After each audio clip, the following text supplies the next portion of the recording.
दोस्तों, कहते हैं सही काम करने का कोई गलत टाइम नहीं होता, लेकिन हर काम करने के लिए एक बेस्ट टाइम होता है। दोस्तों, एक टाइम था जो ब्लॉगिंग के लिए बेस्ट था।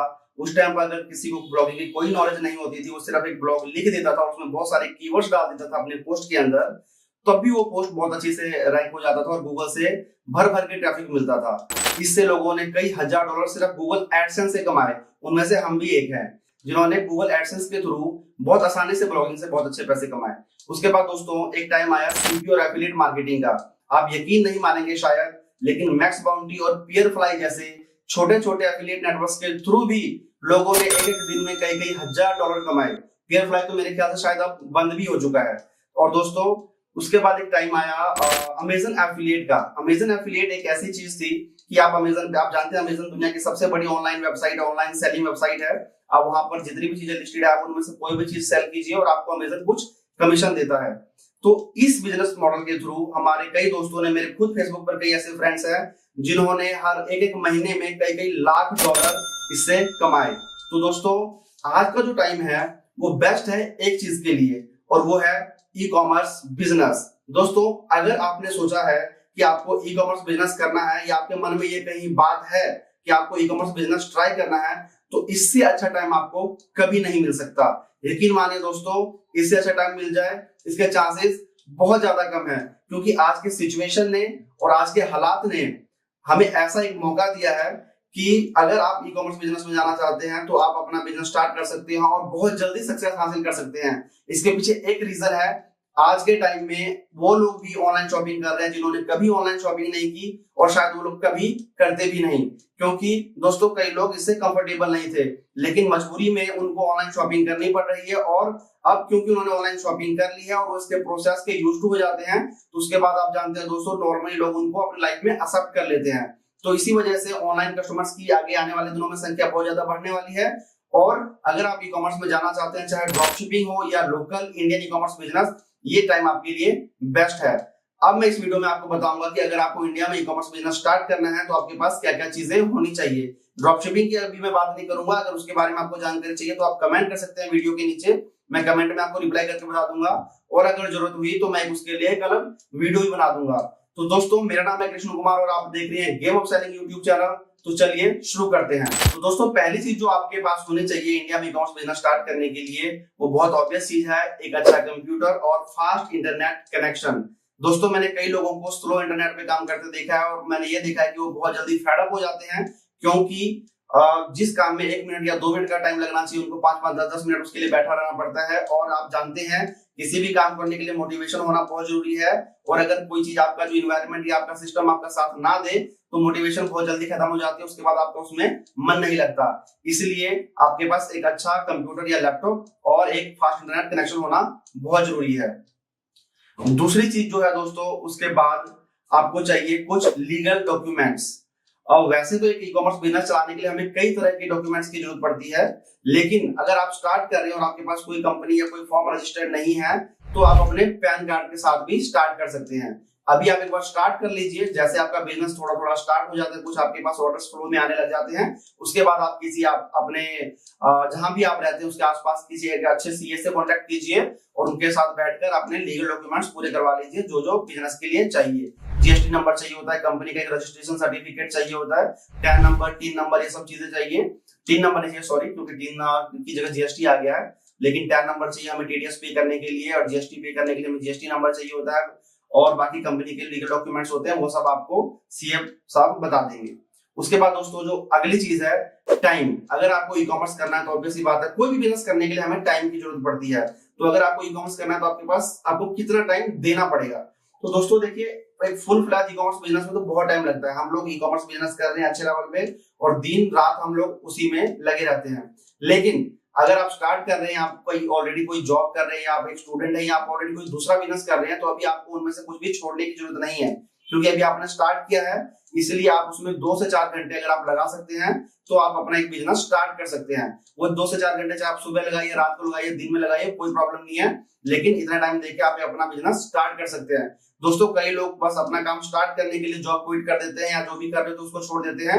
मैं बिल्कुल भी रिकमेंड नहीं करूंगा, क्योंकि मैं आपको एक बात पहले साफ साफ बता दूं कि इसमें प्रॉफिट आने में आपको टाइम लगेगा।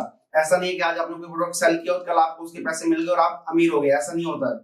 तो दोस्तों जॉब क्विट ना करें या कुछ भी करने से पहले सोच समझ कर करें, ठीक है। उसके बाद जो अगली चीज है वो है हमारे पास कितनी जगह होनी चाहिए, क्योंकि ऑनलाइन बिजनेस करने के लिए हमारे पास कुछ हमें सामान रखना है, हमें अपने पास सामान रखना है, हमें जैसे पैकेजिंग के लिए जगह चाहिए जहां से कुरियर वाले आएंगे पिकअप करने के लिए, आपको आरटीओ डिलीवर करने के लिए, तो उसके लिए जगह चाहिए। तो दोस्तों इसके लिए आप अपने घर में भी अगर आपके पास जगह है तो आप वहां से स्टार्ट कर सकते हैं, लेकिन मैं घर रेकमेंड नहीं करता, क्योंकि घर पे आपको बहुत सारे दूसरे कामों में आप डिस्टर्ब होते रहेंगे। तो अगर आप कोई जगह रेंट पे ले सकते हैं या कोई आपके पास स्पेयर जगह है जहां पे कोई डिस्टर्बेंस ना हो, तो आपके लिए 100, 150 या 200 स्क्वायर फुट की जगह भी इनफ रहेगी स्टार्ट करने के लिए। वहां पे आप एक साइड में अपना कंप्यूटर या लैपटॉप लगा सकते हैं और अपना सामान रख सकते हैं, जो भी आप चीज टेस्ट करना चाहते हैं, सेल करना चाहते हैं, और वहां से आप उसको कर सकते हैं। स्पेस के बाद दोस्तों अगली बात आती है स्टाफ की। क्या आपको स्टाफ की जरूरत है?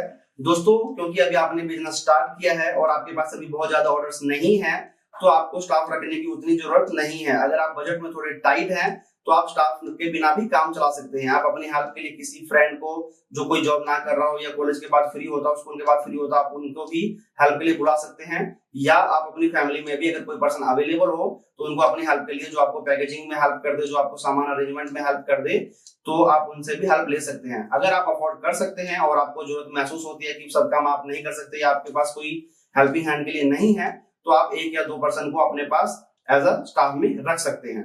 उसके बाद दोस्तों जो नेक्स्ट चीज आती है वो चीज है कि अगर आपके पास वो ना हो तो बाकी आपके पास चाहे जितना मर्जी कुछ भी पड़ा हो, आप कुछ नहीं कर सकते, और वो है रोकड़ा। दोस्तों कोई भी बिजनेस करने के लिए पैसा मांगता है, और अगर आपके पास पैसा नहीं है तो आप बिजनेस नहीं कर पाएंगे। तो अब बात आती है कि ई कॉमर्स करने के लिए आपके पास कितने पैसे होने चाहिए। दोस्तों ई कॉमर्स एक ऐसा बिजनेस है कि इसमें आपके पास कितना भी पैसा हो वो एक टाइम पर जाकर कम ही पड़ जाता है या आपको कम लगता है, क्योंकि आप उससे और पैसे खर्च करके और भी बिजनेस बढ़ा सकते हैं। लेकिन अभी हम बात करेंगे स्टार्ट करने के लिए कितना बजट आपके पास होना चाहिए। तो स्टार्ट करने के लिए दोस्तों देखो ये करना, ये इस पॉइंट पे आना मेरे लिए सबसे मुश्किल था। बाकी चीजें बतानी मेरे लिए बहुत आसान थी क्योंकि मैं उनके बारे में आसानी से जानता था, लेकिन ये चीज थी जिसपे मेरे को बहुत विचार करना पड़ा। मैंने कई ऐसे मेरे फ्रेंड जो ई कॉमर्स बिजनेस अच्छे लेवल पे करते हैं उनसे वही मैंने डिस्कशन किया कि यार एक बंदे को अगर किसी को ई कॉमर्स स्टार्ट करना है तो कितना बजट होना चाहिए। तो दोस्तों सबकी अलग अलग राय थी, लेकिन जो मैं जहां तक पहुंच पाया हूं वो ये है कि अगर आपको इंडिया में ई कॉमर्स स्टार्ट करना है तो आपके पास मिनिमम बजट जो है, मिनिमम आपके पास 1 लाख रुपए के आसपास होने चाहिए। दोस्तों इससे कम में आप शायद काम नहीं कर पाएंगे, और अगर करेंगे भी तो आपको प्रॉफिट देखने में और एक मार्जिनल प्रॉफिट देखने में, एक अच्छा प्रॉफिट आपके पास आने में बहुत ज्यादा टाइम लग सकता है। तो अगर आपके पास 1 लाख रुपए या उससे थोड़ा ज्यादा थोड़ा कम हो तो आप बिजनेस स्टार्ट कर सकते हैं।